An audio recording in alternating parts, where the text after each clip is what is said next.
For the first time in a while, the Edmonton Oilers have genuine questions about their forward group. On today's edition of Locked On Oilers, what are realistic expectations?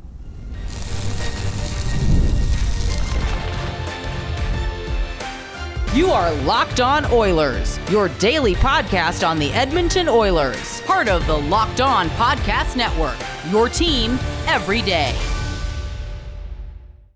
Hello, everyone, and welcome to this Monday edition of Locked On Oilers. I am your host, Nick Zararis. This upcoming October will be my 10th NHL season doing digital hockey content and my 4th as a host on the Locked On Podcast Network. And I want to thank everyone that is making Locked On Oilers their first listen of the day. Locked On Oilers is a part of the Locked On Podcast Network, where we've got your team covered every single day. And on today's show, as I said at the top, we're going to talk about offense. We are going to preview the forward group. We're going to talk a little bit about the matches, who might play with who. But the key focus for today's show and where we're going to start is just talking about the counting stats. What are realistic expectations if we think guys are going to go over their career average number or under? Our second segment will pivot to how I would like to deploy the lineup, who I think complements each other.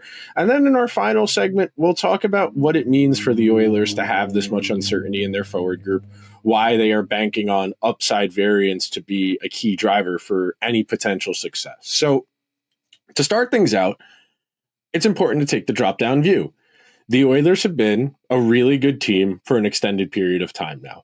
You get 3-4 kicks at the can to really have, a team capable of winning the Stanley Cup. And that's not to say every team that makes the conference final is capable, but for the most part, if you get to the conference final, if things break right for you, it is well within your means that you go all the way and win the whole thing.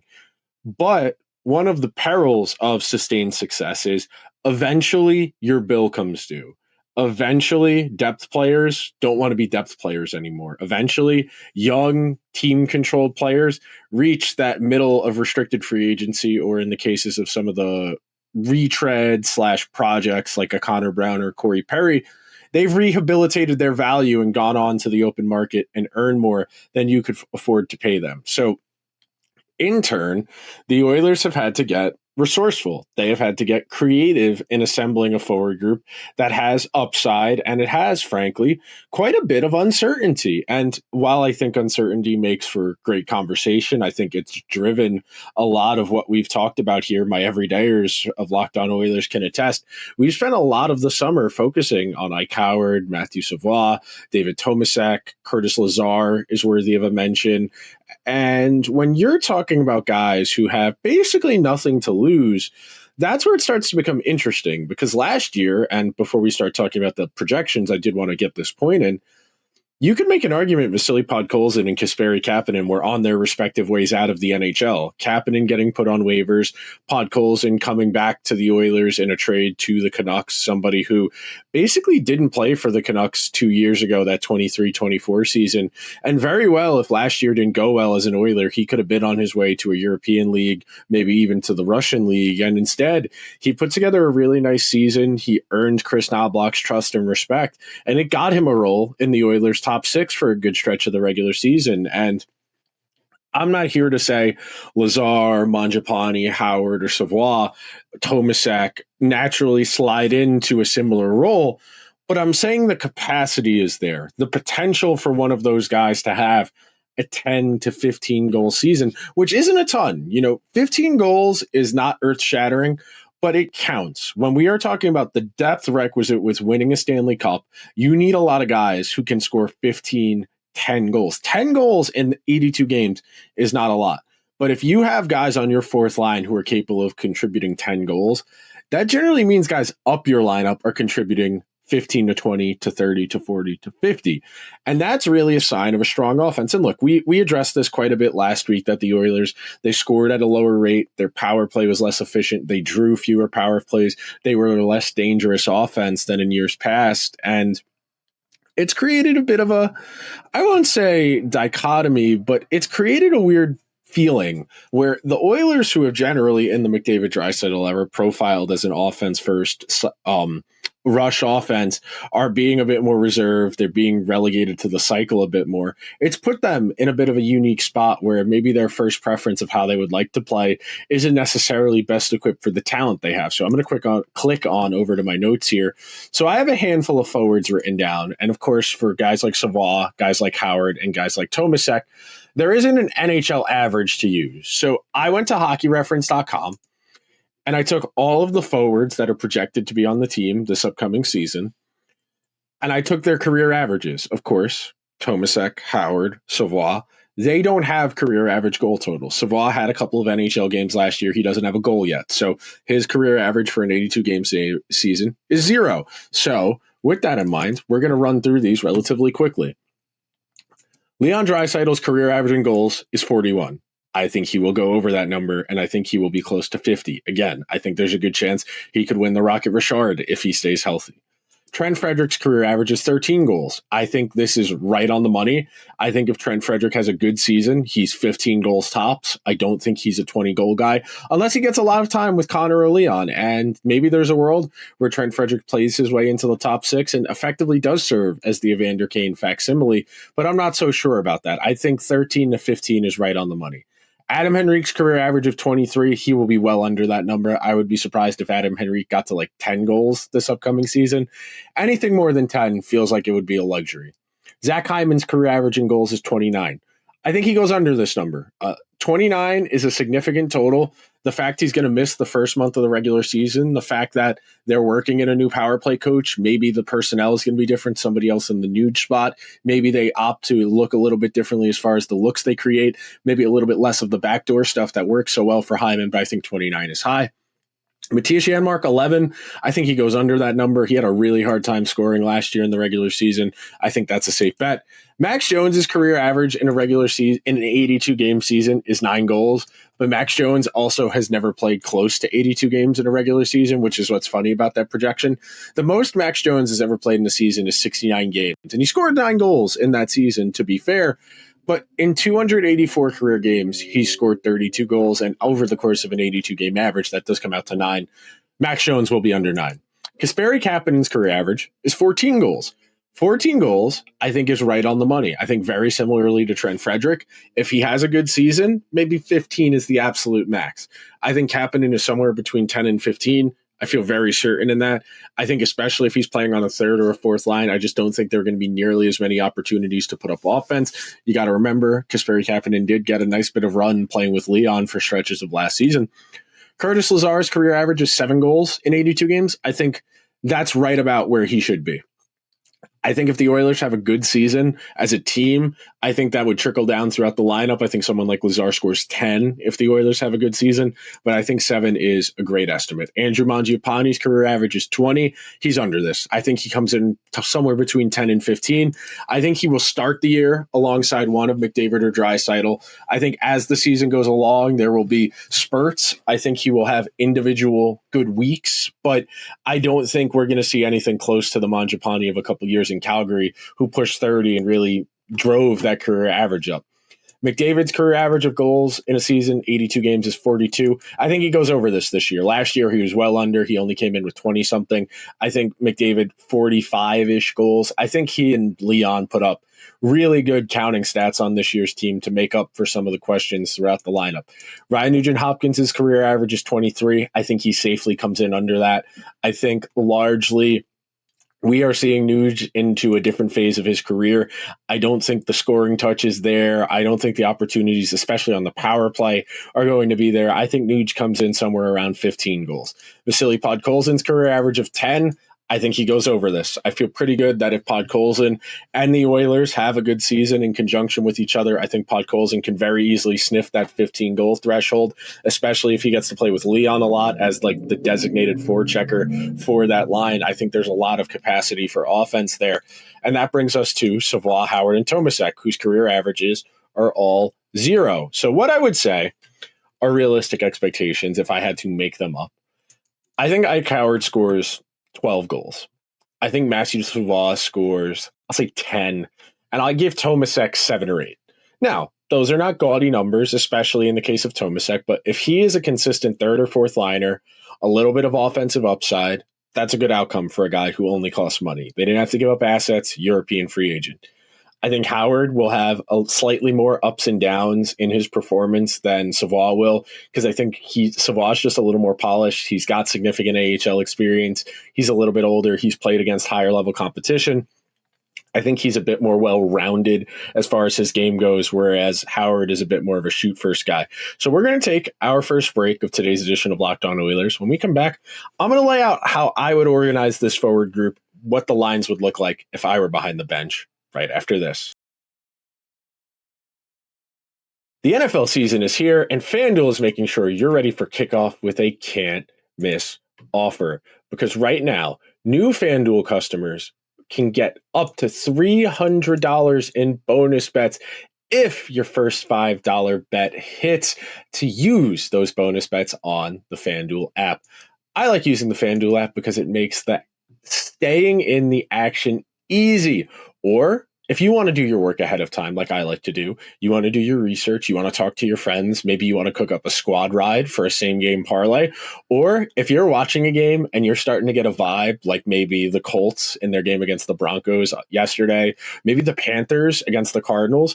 Tonight, we've got a Monday Night Football doubleheader, Buccaneers at the Texans, and then the Chargers at the Raiders. Late kick for those of us on the East Coast, but anytime you get a doubleheader of Monday Night Football, it makes things a little bit more exciting. And speaking of making things more exciting, FanDuel has one question for you. Are you ready? Download the FanDuel app now by visiting FanDuel.com to get started. That is FanDuel.com to place your first $5 bet for a chance at $300 in bonus bets. We here at Locked On have an important request. Locked On wants to hear from you. We've put together a survey to learn more about our listeners and make your favorite podcasts even better. This is your chance to tell us what you like, what you don't, and answer questions about our advertisers. Go to LockedOnPodcast.com/survey to get started. Everyone who completes the survey will be entered for a chance to win one of 10 $100 Amazon gift cards. Again, that's LockedOnPodcast.com/survey. You can also find the link in the show notes. Thank you for helping us out. And thank you to everyone who is hanging out on this Monday edition of Locked On Oilers as we get the week started off on a good note. And the rest of this week, we will continue doing these position group previews. We will focus in on maybe some of the coaching changes. We'll start to look towards actual preseason performances. I've had a rookie game on Friday against the Flames. That was moderately entertaining. This time of year, all you're looking for is a little bit of hockey, just a taste, a crumb. And as we get into this conversation and talking about how I would deploy the Oilers lineup, I think the best case scenario, if you're Edmonton, is you find just enough in that supporting cast to hold you over for now. I think this group is undoubtedly short one forward as far as being a Stanley Cup contender. I think they desperately need a true top six forward because they just don't have another guy beyond Hyman to work in conjunction with McDavid and Draisaitl. So as you can see here on our handy dandy Locked On Oilers dry erase board, I have started to construct this lineup based on the centers. I think, and look, I talked about this a lot last year down the stretch of the regular season. I don't think Ryan Nugent-Hopkins' game is particularly adept for the matchup center, the checking line center, the role we saw Adam Henrique in a lot last year, where Henrique was playing with Connor Brown and Janmark, or Connor Brown and Jeff Skinner. I don't think Henrique can do that anymore either, which makes it a little awkward that he's going to be a $3.5 million fourth line center, but I don't think he can be the 3C. And if Adam Henrique can't be the 3C, you have to put someone there. And I know Trent Frederick has experience there. I don't think Trent Frederick learning center on the fly in a matchup line capacity is in either party's best interest. So that informs us a few ways. So number one, I think if we're playing with Nuge as that third line center, that undoubtedly tells us that Mangiapane is getting into one of the first two lines. Now, which one?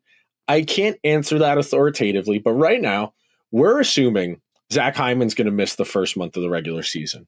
So that tells me we're putting Mangiapane in on McDavid's right. So Mangiapane goes there. If Mangiapane's going with McDavid, Mangiapane profiles as a puck retriever, a cycle guy, somebody who's going to be in on the forecheck, somebody who is not a particularly skilled shooter, but somebody who can help drive play in a positive way. And not on his own, but in conjunction with a McDavid, in conjunction with a Draisaitl. Someone like Mangiapane's skills are going to be very useful, like a dog playing fetch with a tennis ball, and that's going to put him in a good position. Next up, I think, at least for me, I would be going, and look, this is a bit controversial, but I'm going with Howard on the first line with McDavid and Mangiapane, at least to start. When Zach Hyman comes back, then I think there's a bit more of a conversation to be had, but I would like to see Howard get some real burn in that top six. Next up, we can pivot to Leon's line, and I think we know very much so that Chris Knoblauch likes his tandems. He likes to run groups where he keeps two guys together and then that third guy changes. Last year, McDavid Hyman, Draisaitl Podkolzin, Henrique, Connor Brown. I think he, in his mind, is going to run back to Podkolzin with Draisaitl. Now, you might ask, well, who's going to be on Leon's right? They have real question marks there. And I'm glad you asked. I think they should run Matthew Savoie. I think you go Savoie with Draisaitl and Podkolzin. Podkolzin is your retriever. He is your pressure on the forecheck. He is going to bang bodies down low. He is somebody that is going to make defenders uncomfortable. Draisaitl is the ultimate dual threat. He is an elite shooter. He is an elite distributor. I think Savoie, somebody who profiles as a bit more of a distributor, somebody who's going to have more assists than goals. I think putting him with Leon does two things. Number one, I think it's going to open up space for Savoie on the ice physically. He's going to have more opportunities to create because Leon is going to pull people towards him. In conjunction, that is going to put Savoie in position to create for the rest of his line. I think anytime you can get the attention away from somebody who's maybe building up their confidence a little bit, it's going to put them in a more positive position where even if he messes up, the defense is cued in on Leon. He's going to have more opportunities. So that might lead you to ask, well, Nick, where are they playing Trent Frederic? I'm glad you asked. He's playing with Nuge. Trent Frederic and Nugent-Hopkins will be on the third line. And I think, at least, I would like to see David Tomasek on that third line with Nuge and with Trent Frederic. Okay. So now you're going to ask, well, then where does everyone else go? Don't you have questions about maybe Janmark? Don't you have questions about what they might do as far as a young guy trying to play their way onto the team? Yes, I think that's fair. But at the same time, I think we know Chris Knoblauch, in his capacity as Oilers coach, likes familiarity. He likes guys he trusts. He likes having guys that can play together, that have track records of playing together. He likes having the tandems to build the lines around, so you're effectively only rotating one winger on each line as opposed to throwing everybody in a blender. And I think last season showed you a lot about how his process works because there wasn't a huge amount of lineup variance. Yeah, Jeff Skinner came in and out, but for the most part, he liked keeping lines together. So that in turn means you have Howard, McDavid, Mangiapane. You have Podkolzin, Draisaitl, Savoie. You have Frederic, Nuge, David Tomasek. You have Kapanen, Henrique, Janmark. Now, I think there's a world where they salary dump Matthias Janmark because $1.3 million is a bit pricey for a third or fourth line winger. I also think I am accounting for Zach Hyman not playing for a little while. If Zach Hyman's healthy, I think somebody's roster spot is a bit more peril. I think that would naturally be Janmark. I think David Tomasek, as unproven as he is, and look, he's not making a lot of money, so if he stinks, they can just send him to the AHL and it's a mulligan after this year. But I would like to see him get a serious look because that's the type of swing and gamble you need to break your way if you're a team that's trying to mitigate cap issues. We are going to take our second and final break on today's edition of Locked On Oilers. When we come back, we're going to talk a little bit more about how this lineup's going to shake out and what I ultimately think is going to be the story of this team's forward group coming up next.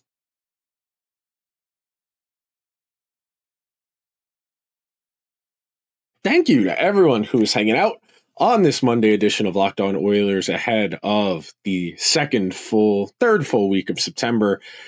And we're getting there, folks.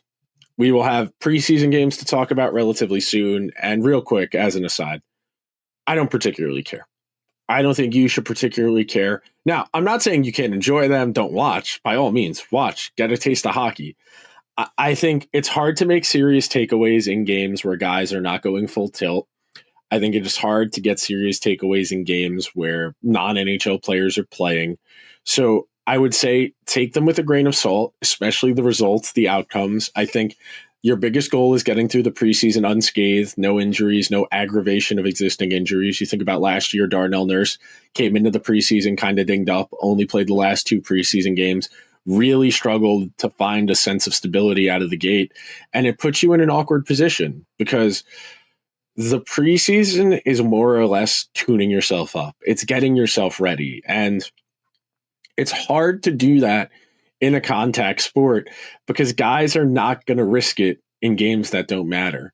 And that's why stars, the McDavids, the Draisaitls of the world, they might play 1 or 2 preseason games, if that. And look, I know the NHL is scaling down the preseason next year. We're going to get some more regular season games and a trade-off for fewer preseason games. And I think the preseason matters less than ever now with so many teams just being unwilling to give young guys an opportunity to make their team, especially if you're a serious contender. We've dove into that issue more than once this summer. The everydayers know Stanley Cup winning teams don't play rookies. They don't play second-year guys. It is extremely uncommon, especially when it comes to defensemen, to see guys under the age of 22 without experience on Stanley Cup caliber teams, just because of the nature of what it means to be a contender. But as we understand it, and what I think the Oilers have to become and have become, they have, in effect, become a cycle team. Now, they are not only a cycle team. They are not a dump and chase of the Hurricanes ilk. The Hurricanes, because they don't have the foot speed, at least the raw foot speed and puck skills, to carry pucks into the zone, to work drop passes, to play the blue line as they enter, they have, in effect, become a grind you into a pulp team.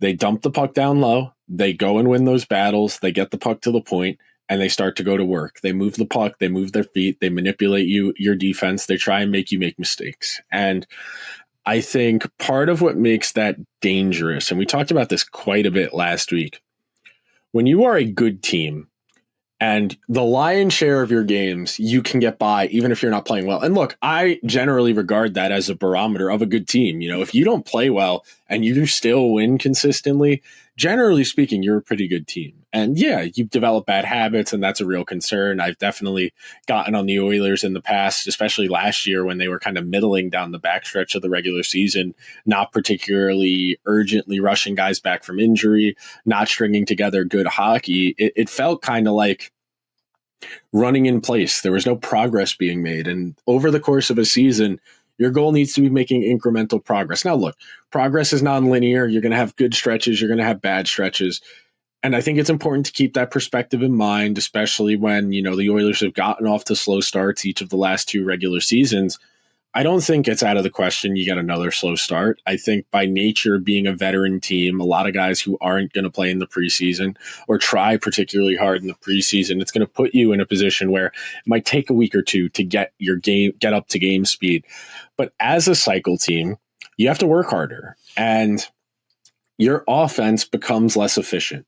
When you rely on possession, when you rely on half wall board play, your capacity to get to a high number, to get to 4, 5, 6 goals a game, it's a lot more challenging when you aren't creating off of the rush. The rush is the best way to create because it introduces the most variables to a given play.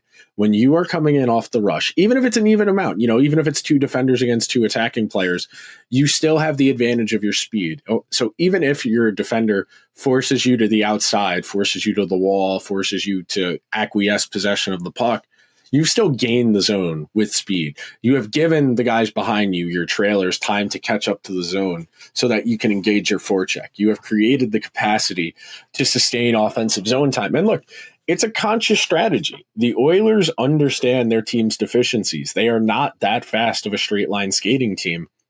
losing a Dylan Holloway, losing a Connor Brown, maybe losing Matthias Janmark as well. When you only have one or two high-end puck carriers like a McDavid, like a Draisaitl, who get the puck through the neutral zone with it on their stick, it forces the rest of your lineup to be more resourceful. It forces the rest of your lineup to be a little more gritty. And that's one of the secrets of the NHL and something I talk about a lot.